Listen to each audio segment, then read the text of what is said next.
แดงยังมันคงยังคิดถึงขั้นตอนมาเปลี่ยนหนังสือคิดถึงข้าวก่อนกินเขา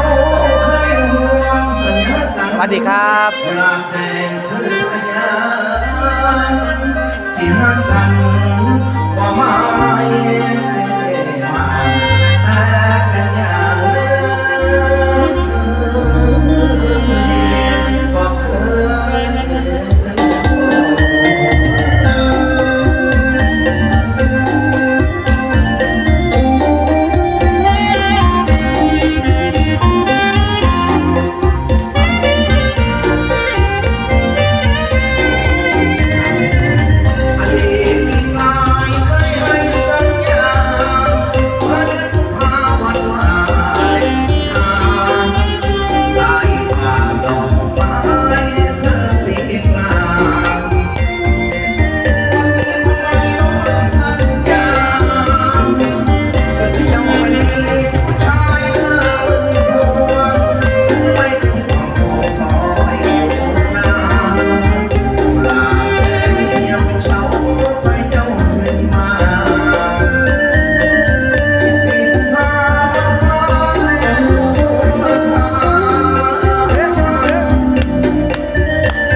ล่ำถวายปูเสียนนะครับวัดป่าบ้านน้องแซง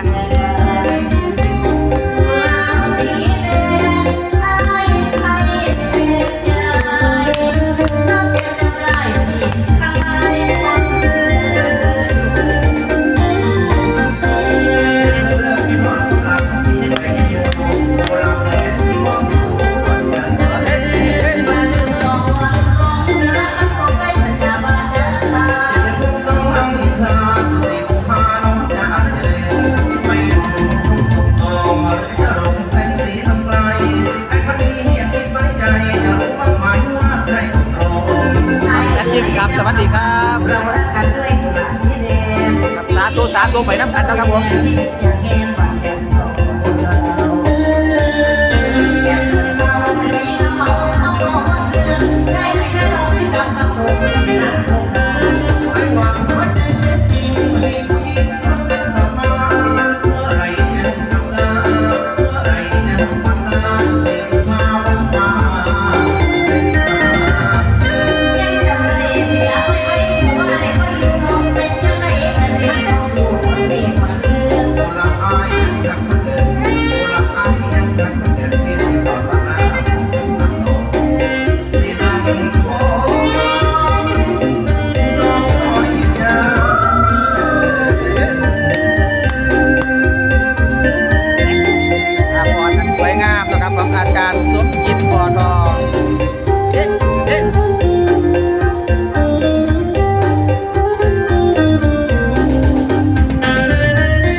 อดีรักกุหลาบแดงเปลี่ยนบรรยากาศจังหน่อยกับเสด็จออกไปล่ำข้างนอกนะคะเขาเล่นเช่นมอแค่อาจารย์มนตรีวงละครค่ะเป็นตัวอย่างบางตอนของล่ำเรืองหญิงสองร่างนางสองชาติ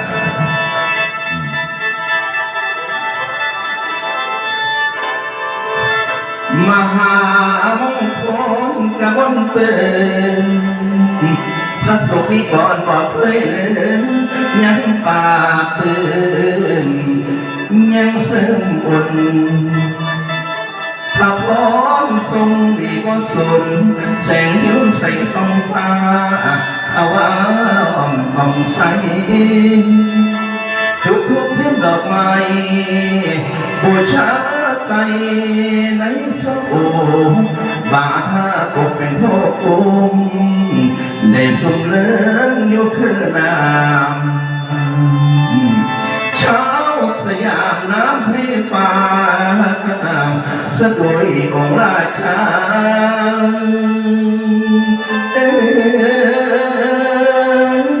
ทะเลงลาตำอาเงินหายประพรสงเสริญหายวันเคิมทุกโศกอ่อนหาพร้อมแก้วไว้ไว้เลียนหาท่านว่าบอกขาดเถื่อนให้หมุนเปลี่ยนเลี้ยงถวายถวรละไก่ยมันเดินพักคุ้นให้หมุนคำส่งกระทำบอกผมเปียวเมืองอีสานกำลังเขียวผัดไทยเอาให้โดดดอมองค์ผู้มีทนคือน้ำพองอักษรน้อลงพักเอาพระองค์จะโอจงเจริญนี่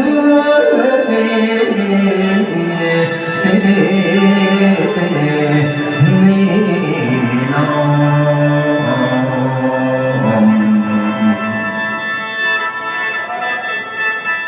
แนะนำตัวไปเล่นเรืออย่างมาก็เป็นไงไปหาเราเจ้าเหรียญน้ำบาทพระทรงเราชีวิตผมท่านเป็นบ่อแกงบ่อเพิ่งเปลี่ยนไปเอาพันแท้มาเป็นเมียป่วยตายจะโดนเลยแต่ถ้ามีชีวิตอยู่พี่น้องว่าเมียผู้ขาพันแท้เหตุบุญกับเหตุว่าสม่ำเสมอนะบาทก็ค่อยใส่เขาไปวัดแต่ประทู2 ตัวกับผมว่าแนวกินเต็มอัตราเนี่ยผู้ขาคือบอกเขาไม่กับผมฟังว่ามัน4 บาทเอาเข้าไปแล้วอย่าเอาเข้ามาไหลเก่าๆถูกไหมเป็นพ่อแม่บอกคนหัวปวดข้าวป่วยเป็นมาตายไปแล้ว15 ปีพี่น้องอย่าเนี่ยบริรับส่วนบุญส่วนกุศลผู้ขาจันมันก็เลยทำบุญทิศปวดน้ำไปให้ลูกให้เมีย15 ปีแล้วผมว่าได้รับส่วนบุญส่วนกุศลหรือบ่ตายไปกันแล้วผมว่าตกนรกก็ถึงสวรรค์นี่ผมเดี๋ยวนี้ผู้ขาโกงแล้วว่าเอาดอกเบี้ยก็ได้เดี๋ยวนี้มาปฏิบัติธรรมที่วัดหนองแซ่นี่ละ3-4 มื้อแล้วสิบวชเข้าลูกตูลงกระสวะปัดบวชอุทิศส่วนกุศลให้เมียวันนี้ไปนั่งสวดมนต์6 โมงก็ได้บวชจริงๆข่าวว่าพี่ยานมันหัวเก่าของพันแท้ตั้งแต่ก่อนฉันนั้นสื่อพันแท้กรรมของมันมาถึงกับเราตายนิบานจากคู่มันเป็นหัวนั่งแต่ชาติก่อนร้อนว่าเกิดชาตินี้นั่นจำเลยเป็นบริสุทธิ์ผู้ใดอยากเย็นเสียบต้นเงินน้ำกระไดเรื่องการเรื่องรวมบุญรวมกุศลไปน้ำกันถวายปู่ของเขาแล้วกันได้ยินข่าวว่าไอ้จานมันมากับเพียรภาวนาทางวัดป่าหนองแซงเลยล่ะว่าแล้วท่านแพงสิเขาไปสอบตรงพิจารณ์เลยนะเกิดมาชาติว่าได้ซื้อพันแพงคือเก่าซื้อหน้าจันทจรน้ำเจริญนา10 กว่าปีที่ขอพิธีสามีนาแต่เขาสิเนาขาดอยู่ว่าได้แม่นสิยังอยู่บ่นอกกว่านาแต่ขาดก่อนกว่านาหรือจะเอาไปสอนนกมันกินก็ผู้ใดเดี๋ยวนี้จิตคอยเฮ็ดทางบอกอยู่ท่านบอกเห็นหน้าสู่จันทร์จรออกกระส่วนตายใช่อยู่ในโลกมีพอคิดว่าสิเอาเองขอหักหัวคนเดียวแม่นว่าเอาใครได้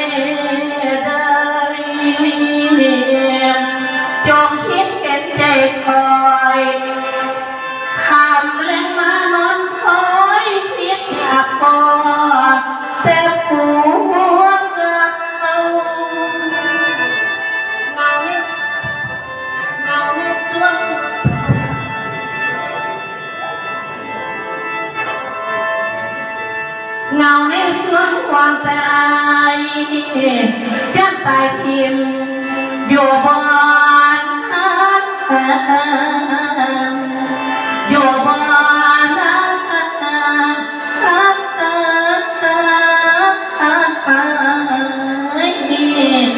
พ่อแม่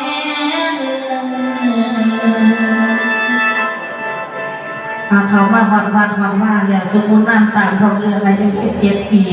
นะโมตัสสะภะคะวะโตอะระหะโตสัมมาสัมพุทธัสสะ เอาเรียกพรบอกว่าใครจากแค่มอง อะระหะโตสัมมาสัมพุทธัสสะ เก็บโกซูอยู่ว่าคือจะคนอายุเก่าสินี่ล่ะ ภะคะวะโตอะระหะโตสัม แต่ว่าพันแท้กันตายนี่จะในจานมันแต่โดนๆจะได้กสิบ่ให้เราบวชดอกสิเราซื้อเปล่ามาโยเท่าก็เสียวคือเก่าอาจารย์ เอสัตตะ พี่จารย์วันนี้พี่จารย์ได้มาสัตว์เทศเนี่ยจำเมียอะไรบ่เนี่ยพี่จารย์จำเมียเก่าเลยบ่เนี่ย ยังมุกโกลงไปเลยมันจับ เอา เล็กๆนิดหน่อยอันนี้มันเท่า อายุมัน70 ปีแล้วที่อยู่นี่ 90บ่เป็น70เนี่ย แล้วจะเป็นอายุจักปีแล้ว พันแห้งเกิดจากในพิจารตัดแต่ก่อนจากหนังสือพันแห้งตัวพิจารกลับของนั่งมาถึงกับเราจะตายนี้บ้างเจ้าซื้อว่าจานหมันเป็นบอก แมน นั่นล่ะจานคู่มันเป็นหัวนั่งแต่ชาติก่อน อย่าโพโลเปเลปานนั้น ร้อนมาเกิดชาตินี้นั่งจำใดในบรรลุจะไหนกับแม่กระคังเมียหญิงดีมากนะพระพิพิจาร เอาละอย่ามาตีหลวดกดเพียงคนสิบวชละเด้คนนุ่งขาวอมขาวเด้ เอาว่าท่านบวชเนี่ย พวกพวกกันเตรียมตัวสิบวชเขาปฏิบัติธรรมอยู่แม่เป็นผู้ญาพี่ลูกเล็กแดงผู้ใด พิจารณ์ ตีหลวดกวดเพียง มาโปโลไปแล้วว่าจะของจำซาดได้ เอาจังสี่พิจารณ์สิบวันที่ดีทีเดียว แมน ว่าถามหาถามหลังสมบัติบอกว่าอยากไม่อยากคนเลย เจ้าซื้อพันแพ่งกับสัตว์มันเกิดเป็นตาจอดแม่นบ่ แมนพิจารณ์ บ่เชื่อดอกล้านหนึงสิมีอยู่ผู้เดียว พิ เท่า จาร นั้น ณ์จากคนใดถือกระจากความท่านแท้บ่เคยเห็นบุญเห็นทานอย่างนั้นเสือพิจารณ์แต่พิจารณ์ไปว่าท่านแท้กันจมแล้วจมอีกอยู่ จำได้ว่าเอาจังซี่ซะคันว่าซื้อพันแพ่งกับสัตว์มาเกิดอีหลีกบม่วงต้นนั้นหน้าผู้ใด คุณนางนามีมาก เอาจำได้ว่าแล้วก็บักแต่ต้นนั้นผู้ใดตกปีน่ะ โกงบักแต่ตัวนั้นผู้ใดโกงบ่เตียกับพิจารณ์นั่นล่ะโกงผ่านขี้ผ่านเฮียอยู่นั่นเองแม่นบ่จำได้บ่ จำยังได้อีกบ้าง จำได้ฮอดบ่ตุ้มขี้มันอยู่น่ะ เอาละละลาบละดวงเกินไปเอาจังซี่ก่อนสิเสื้อเรามากกันว่าเจ้าตายกับสัตว์มาเกิด เป็นจันทจรตายไปเจ้าตกนรกบ่ได้ขึ้นสวรรค์และกบุญกุศลที่ข่อยเฮ็ดให้เจ้าบุญที่เจ้าได้รับบ่ ฟังเรื่องพิจารณ์ท่านแม่สิเราสู่มาอ๋อมองไปเห็นหน้าหัวของเธอเป็นตาปากโกมาเป็นตาอ่อนสนบ่าวพี่ชายเหี่ยวแล้วบ่าวพี่ชายแก่แล้วนั่งเรือกันเกี่ยวยัง เท่าแล้วก็ถือว่าเป็นถึงผู้เล็กหน่อยจะอย่างกับนั้นเดียวนั้นเนี่ยไปทำไม นักพัดไปพนมไหวใช่เอ่ยใช่จำนองในกรุงโตอย่ามาหิวคืออยากได้แท้เลยหรือที่บอคิดก่อว่านักทองแม่นผู้ใดแต่นักไปจะอายความสบายหน่อยนึงบ่มีแล้วยมพระบาทเอาสู่ของพ่อนอกเป็นเกลงนรกคงเป็นพันคุมสูงไก่จดใส่เปลือยเพิ่งลงหมอนำหมอนกาดแห่งเป็นเกลง เอาไปตรีตัว เป็นพ่อคุณของอายทั้งคุณได้เคยแก่กลัวที่สายานามถึงเข้าหอดอีนะคะ เปลว่าบุญกุศล แม่ละพิจาร ญาติที่พระจะได้รับสิ บุญกุศลที่อาจารย์อุทิศส่วนบุญส่วนกุศลหาพันแห้งหาจันทจร เยอะอ้าว เสียงไม่บ่บ่ ก จังได้มองคิดอายมาเกิดเป็นมนุษย์แสนดีจะขจรคิดความขานิ่งน้ำอายจังได้กายพวกเอาสะพานพวกเอาตาเอ้ยหลอดปากฟองพี่เอ้ยย้อนว่าคิดก่อนอายขั้นหัวเขาเก่าอีนาขายไปเจอทะเลที่จางละพ่อแต่เหลียวยินอาฟังคำเบาคำจาสั่งมาคือน้องเมียกาวผู้ที่เคยกล่าวเว้าขาวจีบก่อนมาน้อยนาดลานนินำว่าจันทจรสะอ่อนเสียงนางจาว่ามาทรงคอยซอยไว้หน้าเหลียวเบิ่งหูเบิ่งตาเหลียวเบิ่งแขนเบิ่งขาเหลียวมองท้องอุ้มปุ้งกะพันเพลงน้อเมียเก่าฟังเสียงน้อเก่านางน้องจังแม่นงาม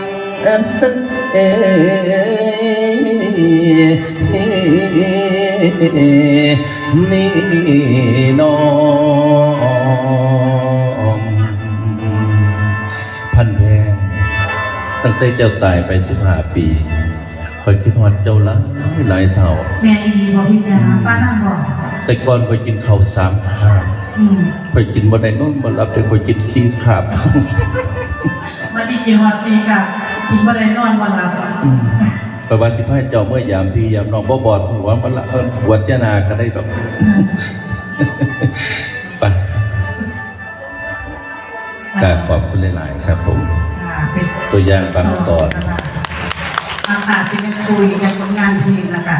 แล้วก็สิเป็นล่ำน้ำนัวเอาถวายคุณขอพาปูก่อนเนาะมีแก่ความนะคะมีแก่นักปราเป็นองค์เหมือนนะคะแล้วก็มีลงท่านปะทูมีลง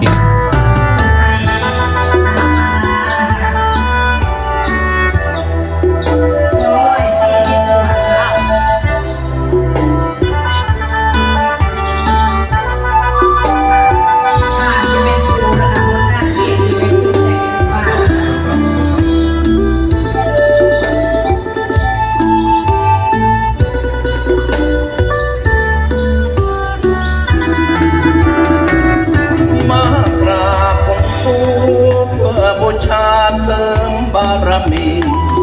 อย่ากี่เดือนกี่ปีเพราะว่าชาตินี้หรือว่าชาติหน้า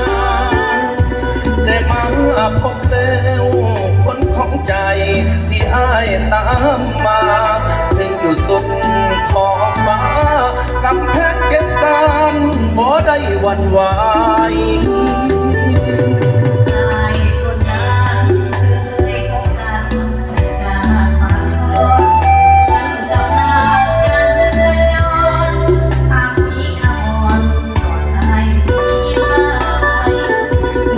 ตำนานรักนกกระจาบไอ้พี่นี้ไป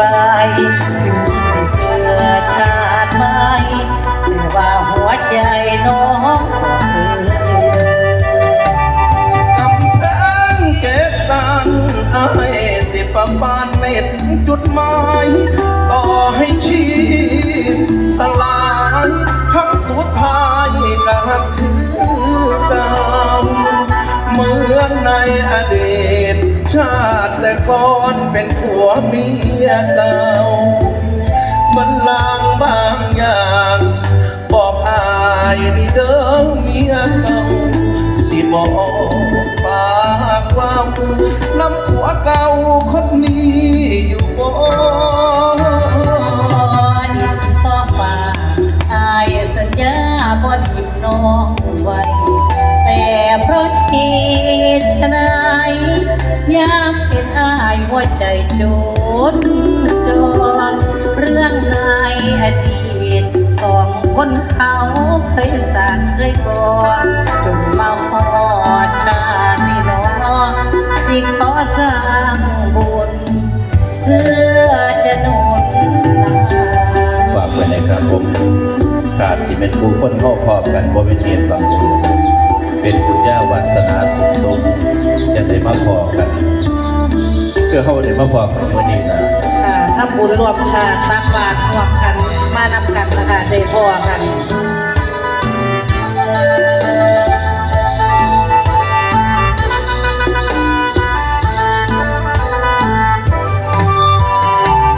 กำแพงเจ็บสันอายสิฝ่าฟันในถึงจุดหมายต่อให้ชีพสลายคำสุดท้ายก็หักคือเก่าเหมือนในอดีตชาติแต่ก่อนเป็นผัวเมียเก่า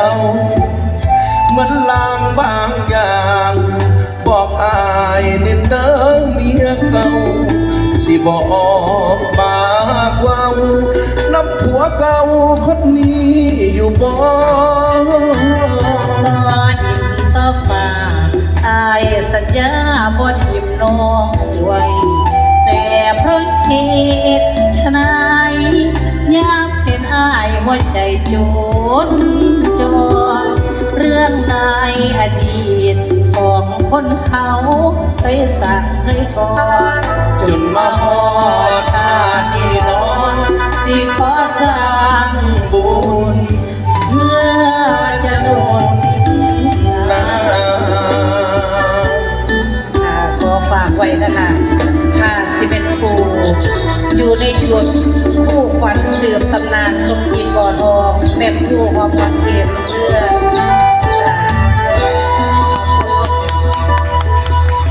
ขอบคุณค่ะ